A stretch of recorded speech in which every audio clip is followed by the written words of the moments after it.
Good morning, everybody. So, we are going to talk about chapter 5 today, the state of presence from Power of Now by Eckhart Tolle.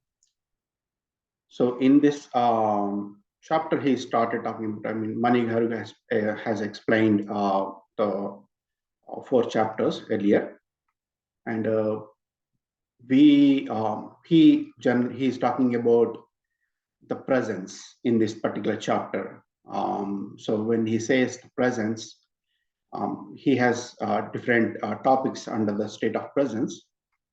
So first one of them is it's not what you think it is, and the next one, the esoteric meaning of waiting.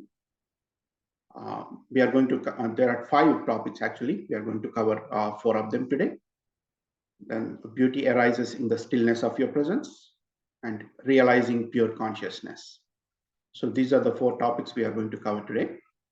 And the first topic, it's not what you think it is. He is trying to come up with what is meant by the state of presence. What does it really mean? From the point of view of consciousness, when we say the state of presence, he kind of goes into the understanding of is it related to the mind, or is it related to the body? Is it related to the consciousness? So he explains those ideas. And the second one, it talks about the esoteric meaning of waiting. He delves into the situation where somebody is waiting mode. When somebody is in a waiting mode, or something is in a waiting mode, what is it really waiting for? So he delves into that aspect of it. The third, beauty arises in the stillness of your presence. He starts talking about this is basically when during the dharana or during the meditation, there will be times where we get to the no thought state. So what happens during that no thoughts state, or shunya sthiti, what we call it? So he explains the experiences one can feel. The fourth one, realizing pure consciousness. It is he goes into the conscious, where when pure consciousness is there in everybody, then how do you realize it? How do you get to it? How do you feel for it? So he tries into explaining those pieces. Okay, going to the slide. So now coming to the first point, it's not what you think it is. He talks about again, what is the state of presence? So when we say state of presence, we generally think from intellectually. If we are thinking about it, then we basically we might think that physically body is present. So when your body is your present, then you're present in that context. But he basically delves into the situation where he says that his definition, he's saying understanding the presence is being present, and the body cannot understand it, and also mind cannot understand it. So that's the state, he says, as state of presence. So to experience it, he asks us to kind of close your eyes, and it's a small experiment. What he does is, even I tried trying to follow the directions what he said. So close your eyes and then think about what is the next thought that is going to be coming. So when we do that, based on my experience, you don't get any thought because you are actually focusing on the thought that what is your next thought. So since as long as we are focusing enough on the what is my next thought is going to be, then you don't get the next thought. So if it is intense, you don't get it. But as soon as, after maybe for some time, then you get a thought. The reason why you're getting the thought, because the intensity of the state of presence went down, and then at that time, you get the next thought. Until the time, we don't get any thought at all. Okay. So the one of the examples he talks about is the Zen masters. I think we are on know that. Think of Dhyana in India went as Chen into China and Zen into Japan. So it's all same. So one of the ways they test the students' alertness in this class when they are doing it, when they are teaching. So they used to come behind the student and kind of hit them with the stick. So if a particular student is really alert, or his degree of presence is very high, then he avoids the stick. So it's not the body, it's not the mind. Again, it's the consciousness. It knows where who, if he's really present in the class, he knows where the teacher is, and he knows what's happening behind him. So that's the example he generally talks about to explain this particular concept. So when you have to stay the present, in the sense to be able to focus or stay in the state of presence, he says we need to be rooted in yourself. That's so what is meant by rooted in within yourself? It the explanation basically is it is similar to the experiment he conducted just now. You close your eyes and focus on the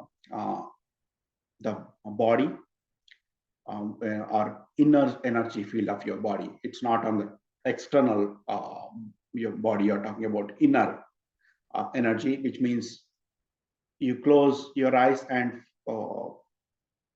observe what's happening inside the body.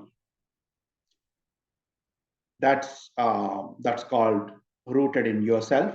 If you're rooted in yourself, then body, the inner body, you know what's happening within you, and you are actually in the state of presence as long as you are in that state. So that's it's not what you think it is. So it's not the body, it's not the mind, it is the consciousness. If it is in the state of presence, if you're talking about the state of presence. The next, the esoteric meaning of waiting. So what is meant by waiting? So if you are waiting somewhere outside, or waiting for somebody, or waiting for something, that's normal. That's the context we use, and it is the same thing, except the fact that it's not the bored kind of waiting. It is the we are waiting with the total alertness. That's what it is here. in this context. So it means that you're waiting for something to happen, and you don't want to miss it when this really happens. That's the kind of waiting he is talking about. It is complete alertness, being present as a whole being. When he says in that state you are present with your whole being, with every cell of your body. That's called, he's calling it as waiting with total alertness. Goes back to the example he gave already in the previous section. So the couple, he gives example of there are stories Jesus talked about this concept. So the first one is to be like a servant waiting for the return of the master. So how the servant waits for master so that he does not miss the master's return. The second thing he talks about, Jesus speaks of 5 careless women or unconscious women who do not have enough oil or consciousness to keep their lamps burning. That means stay in the present. And so miss the bridegroom, which is now, the power of now. Basically, he's talking about the now, and don't get to the wedding feast, which is enlightenment. So these are the 2 examples. Jesus talked about, or in his stories, to explain the state of presence, or explain the concept of waiting. Author wants to convey. The next topic is beauty arises in the stillness of your presence. So the Zen masters use the word Satori to describe a flash of insight, a moment of no mind and total presence.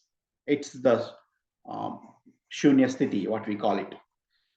So no thoughts state. So Zen masters use the word Satori in this the same state. So you may indeed have experienced this many times without knowing what it is and realizing its importance. When we do meditation, there is ample time we experience it. Once we get to a little deeper state, then there will be glimpses of, or there will be some gaps where you don't know what really happened. And in the initial stages, when you don't know what really happened, you actually went into that no mind, no thought state. So, but we might not remember what happened, but you remember one thing, but you know that you don't know what happened. That's the only thing you remember in the initial states. So author is explaining this concept. When you get to that state, what happens? So he explains the feeling. He gives a couple of examples in this, as you can see.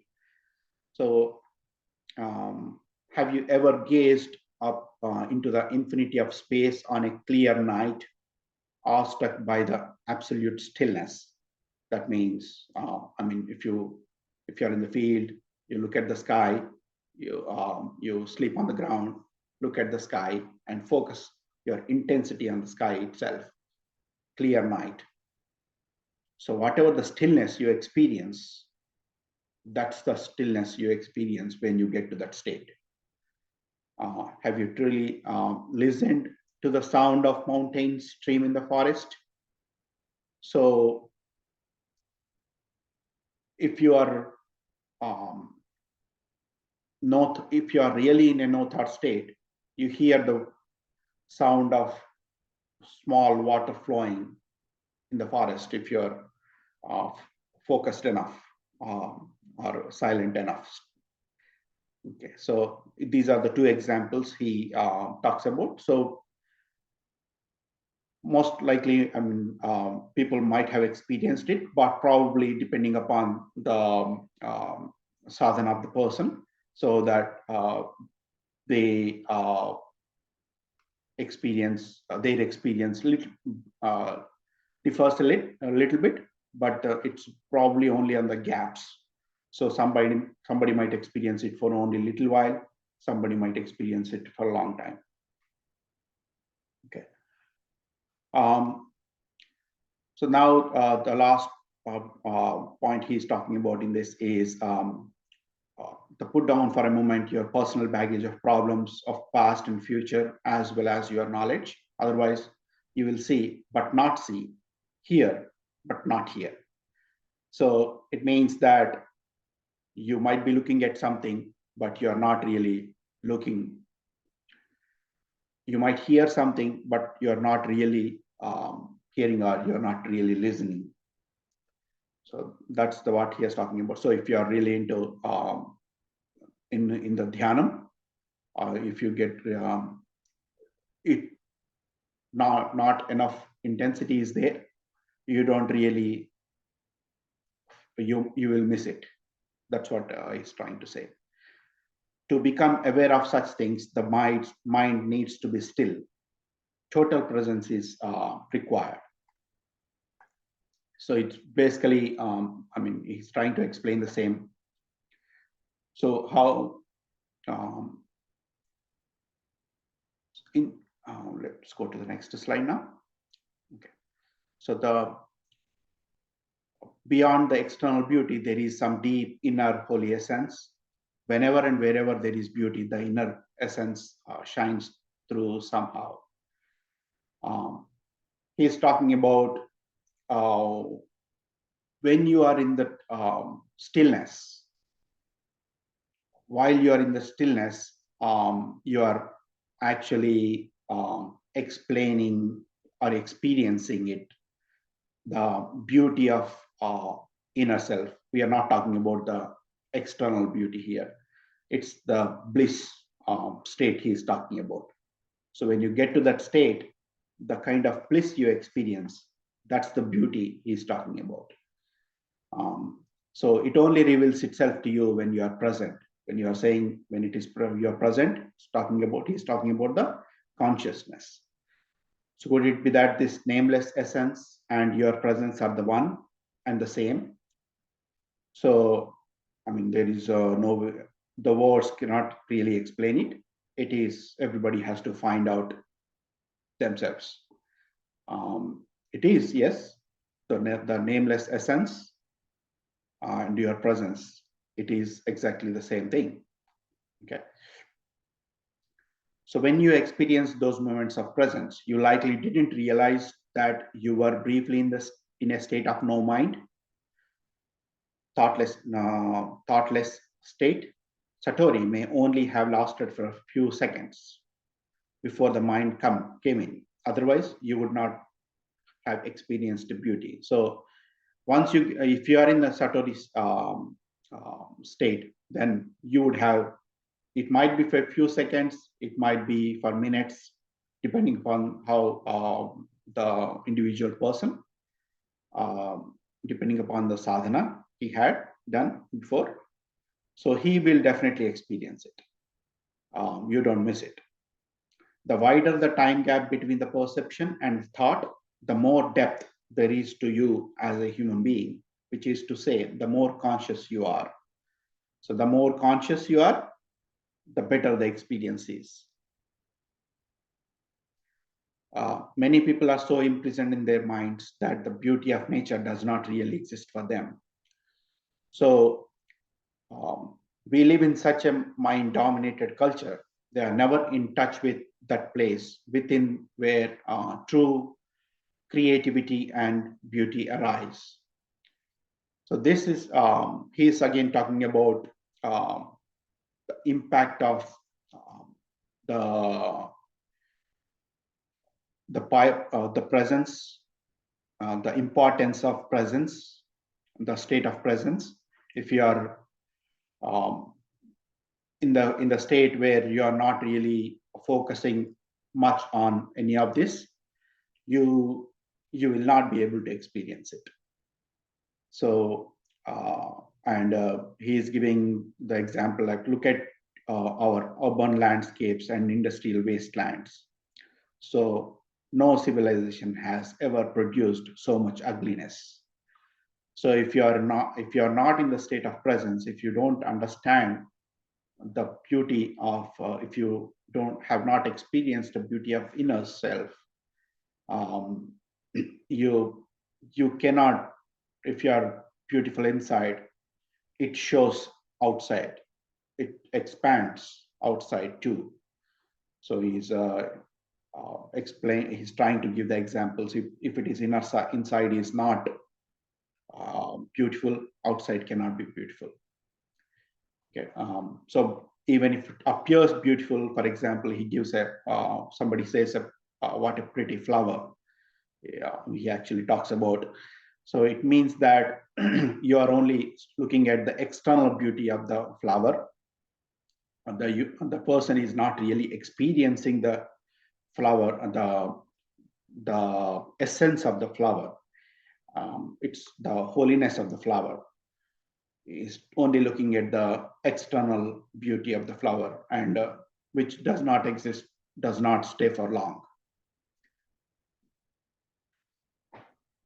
So the last one for today, which is realizing pure consciousness. So now we talked about the staying in the state of presence and waiting. We talked about the beauty of when you're inside, when you get touch the consciousness, the beauty of it, the experience you'll have. So he's talking about this one.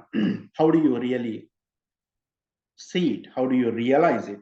The consciousness. So when you become conscious of being, what is really happening is that being becomes conscious of itself. So he's talking about there are words, too many words he uses here, being, conscious, life. So whatever the word, we don't need to be really confused by the words. It all means the same thing here in this context. So does God need time for personal growth? That means if, let's say, the consciousness is God, if it is not there, that means if the God needs more time to grow, personal to get to see it, we can answer a yes, but only from the perspective of limited perspective of manifested universe. That means it appears that way, but that's not how it is. So it's always there. It's always in a state where it knows everything. The only thing is you have not realized it. That's what he's trying to say here. In the world of seemingly separate forms, however, timeless perfection is an inconceivable concept. Even consciousness, which is the light emanating from the eternal source, seems to be subject to a process of development. So as we do sadhana, we will be able to realize it, but it's just it's a mind game. Okay, it's not the consciousness itself. It's always there. It's always available for you. It's just that you have not focused enough to realize it. That's what he's trying to say here. Okay, everything that exists has being, has God essence, has some degree of consciousness. Everything is alive. Sun, earth, plants, animals, humans, even a stone. All are expressions of consciousness in varying degrees. So he's trying to say that consciousness is there in everything. in this world. You just need to experience it. You just need to realize it. The world arises when consciousness takes on shapes and forms, thought forms and material forms, millions of life forms. So he's talking about the different beings. He's just now talked about, like, you have sun, earth, human beings, plants, stones. So there are different forms we all see. So when we all see all those different forms, they're all the same consciousness, but it takes different forms and shapes. On sea and on land, in the air, each life form is replicated millions of times. He's talking about, again, different forms in different places. And is someone or something playing a game? Ancient seers of India saw the world as Leela. So the Leela is the word the sages used to explain the concept here. In Indian seeds said in different stories, or to explain the tattva, that Leela is the word that is coined, a kind of divine game that God is playing. So forms are obviously not important in this game. In sea, most life forms don't survive for more than a few minutes. Human form turns to dust pretty quickly too. So is that tragic? He gives an example. If a fish is born in your aquarium and you call it John, write out a birth certificate, tell him about his family history, and 2 minutes later, he gets eaten by another fish. That is tragic only because you projected a separate self where there was none. There is only one consciousness. If you think that it is tragic, from the context of your understanding, you see the first fish is separate from second fish, which ate the first fish, but first fish is gone. But consciousness is always there. It's just a form that disappeared. So from that context, yes, it is tragic. But there is no, it's only just a projection of consciousness. It is not the real person, real consciousness, which is always there. So consciousness takes on the disguise of forms until they reach such complexity that it completely loses itself in them. In present day humans, consciousness is completely identified with its disguise. He's talking about the consciousness is it's like a dust on the mirror, right? So we need to clear the dust to be able to see the mirror or the curtain. The consciousness is behind the curtain. You have to remove the curtain to be able to see it. So it only knows itself as form, and therefore lives in fear of annihilation of its physical or psychological form. This is the egoic mind, and this is where considerable dysfunction sets in. So it's a mind game. So once the mind takes over, you only see the dust. You don't see the consciousness. It now looks as if something had gone very wrong somewhere along the line of evolution. But even this is part of Leela, the divine game. The pressure of suffering created by this apparent dysfunction forces the consciousness to disidentify from form. It regains self-consciousness, but it is at a far deeper level than when it lost it. This is basically, he's saying that it is there. If you remove your mind, you will see it. It's like cleaning your dust. you will see yourself or in the mirror. But the process, how to get there, is little bit deeper. So this process is explained by Jesus as a story of a lost son who leaves his father's home, squanders his wealth, becomes destitute, and is then forced by his suffering to return home. When he does, his father loves him more than before. The son's state is the same. He's home now. So the state is what he left the home before. Now he came back home. The state is same, yet it's not exactly the same. It has the added dimension of depth now than when he was originally then in home. Before he left the home, when he came back, there is a dimension of depth. Not exactly same. It appears same, but it is not. So whenever you watch the mind, you withdraw consciousness from mind forms, which then becomes what we call the watcher or witness.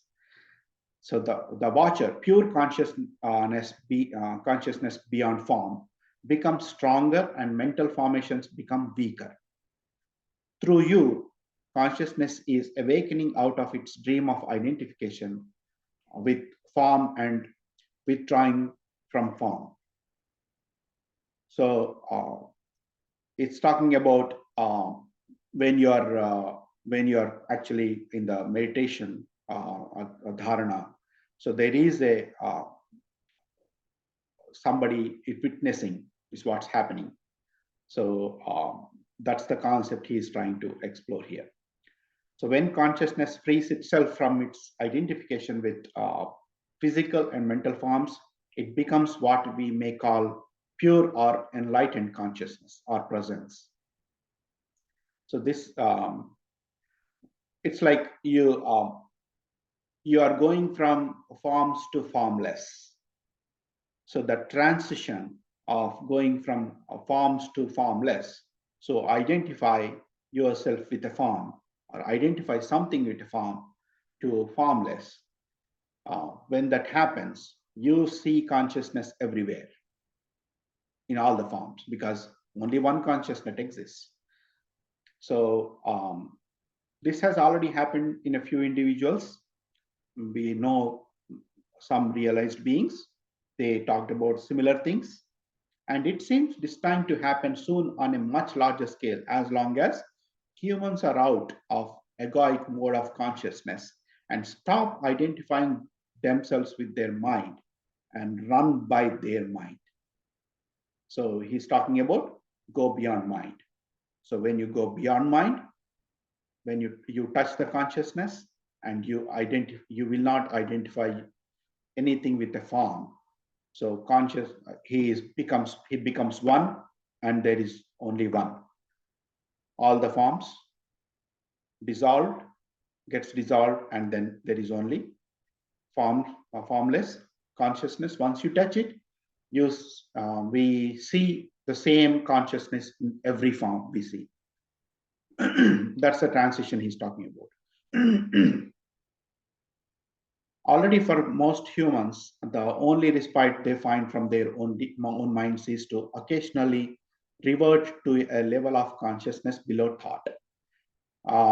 Again, he's talking about there are times people touch this consciousness without really putting much sadhana. It naturally happens, but it happens in certain events during the day or during the life, basically.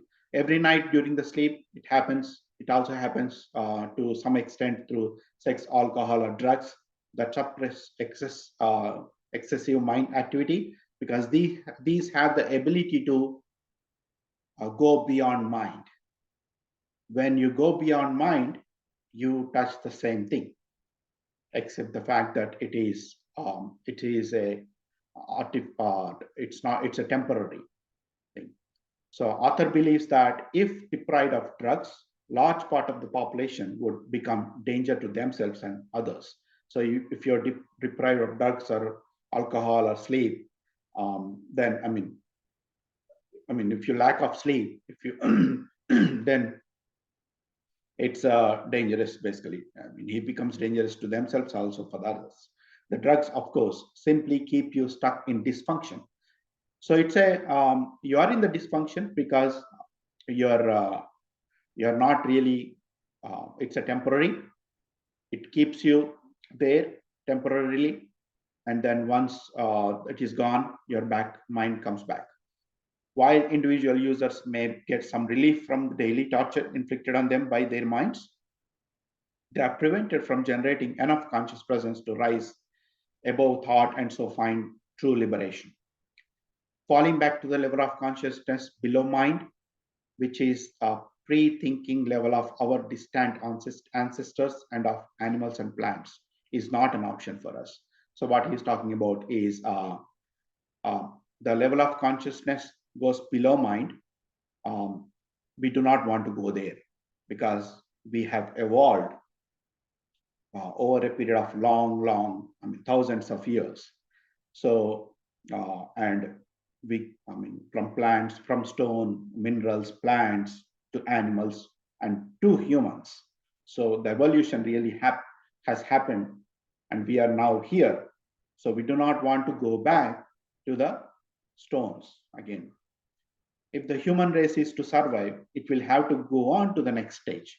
Consciousness is evolving throughout the universe in billions of forms. So even if we didn't make it, this wouldn't matter on a cosmic scale. So it doesn't matter if a particular human being does not evolve on the scale of cosmics. On the cosmic scale, it doesn't really matter because no gain in consciousness is ever lost. So somebody, somewhere, somebody is always becoming. There is a evolution happening, regardless of the form. So we might have different forms, but somewhere, some other form, it evolves. It would simply express itself through some other form. So one form does not do it, fine. The other forms evolves. On the cosmic scale level, it doesn't matter. Very fact that I'm speaking here, I'm talking author, and you are listening or reading this is a clear sign that the new consciousness is gaining a foothold. So we are evolving through this, whatever we are learning as part of this, it's an evolution. So we are getting to the next state. That's what Arthur is saying. So he's saying, I'm not teaching you, your consciousness, and you are listening to yourself. So once you observe, once you realize that if there is only one consciousness, there are different forms, then we are basically saying that nobody's teaching. It's not one form teaching the other form. Consciousness, you are the consciousness, and you are teaching to yourself. The words in themselves are not important. They are not the truth. They only point to it. So words cannot really describe it. That's what he's trying to say. But I speak from presence. As I speak, you may be able to join me in that state of presence. Every word that I use has a history of course, and comes from the past, as all language does. So language, when you put it into words, there is it has a past, future. So you have a you cannot really express it in the way you're supposed to be. You can only feel it. The words that I speak to you now are carriers of high energy frequency of presence. Silence is even more potent carrier of presence. So when you read this or listen to me speak, be aware of the silence between and underneath the words. Be aware of the gaps. To listen to the silence is an easy and direct way of becoming present. Wherever you are, listening to the silence immediately creates stillness inside you. Only the stillness in you can perceive the silence outside. What is stillness other than presence? Consciousness freed from thought forms. Here is the living realization of what we have been talking about. So he is talking about you going to the dhyanam, silence, that's when you'll see it. That's when you feel it. No matter how much we say, words cannot explain it. That's the only way you realize the pure consciousness or touch the pure consciousness. So the highlights today will get into the meditation. I think we've gone a little more than what we are supposed to be. So let's get into the meditation for now. So then we'll cover the highlights after the meditation.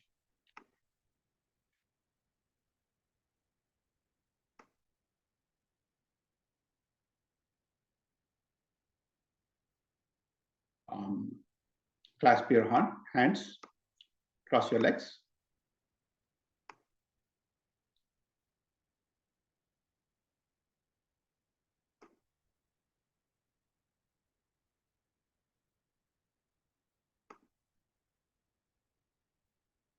So we'll do the silent meditation for 5 minutes.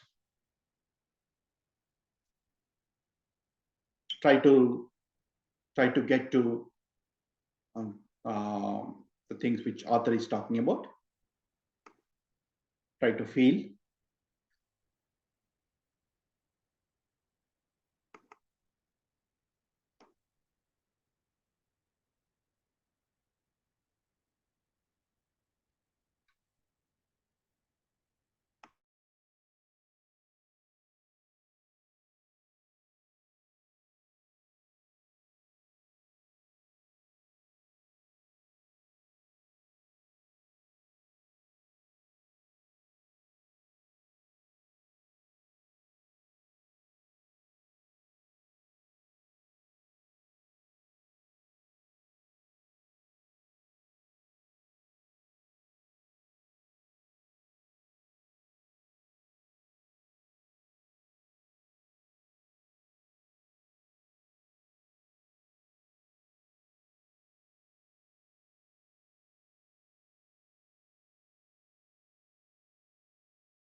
1 minute.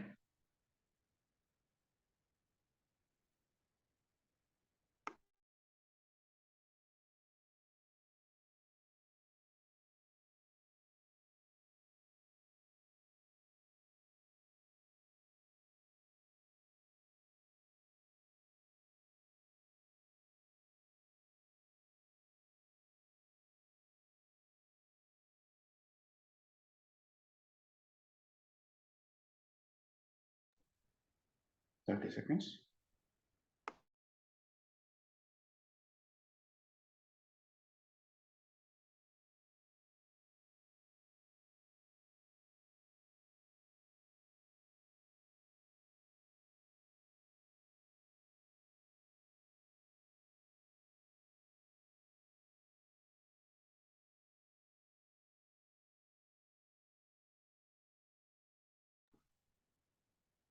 Ten seconds.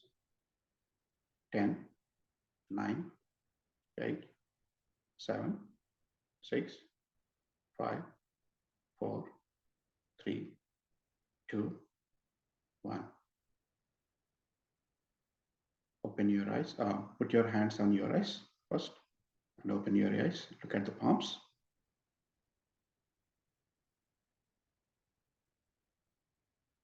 Okay, you can come out now. So, just some of the highlights from today's discussion. So whatever we did just now is, try the experiment, or close your eyes and wait for your next thought. That's one practice he asks us to do. So generally, when you try to wait for the next thought, that's a waiting. It never comes until your intensity goes down. So when thought comes, observe the time state of the state of no thought whenever that comes. During that, it might be a very short interval. It might happen. So there will be a memory. You will definitely feel that really happened, but you may not know it at that time in the initial stages. So test your degree of alertness by staying alert. While staying absolutely awake, observe the things which you have not missed. That means if you are really 100% or absolutely awake, then you know what is happening, everything around you. So if you miss anything, that means that you have to identify how you have missed it, basically. So it means that you're not alert enough. Observe the moments of no mind during meditation or dharana and the gap between the thoughts. During the no mind time, when you get to the no thought state, you will feel the bliss inside you. You will definitely feel, you will not miss it if you get to it. So that's the inner beauty he's talking about. So when you do that enough practice, you will get to that. Cultivate the habit of seeing different forms as different expressions of same consciousness. That means see everybody around you as the same consciousness, which is actually in you as well as the other form, other body. So you see them as one. We need to cultivate the habit of seeing them as one. So these are the things which author tries to convey and tries to practice in one's life to get to the level of to improve our level of state of presence, our degree of state of presence. Okay, so those are the highlights. that's all for the day. Unless you guys have any questions.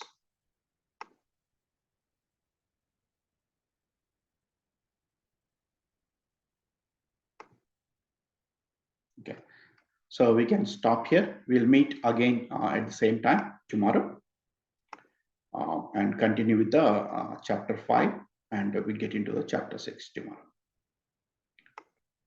Thank you. Thank you all. Bye.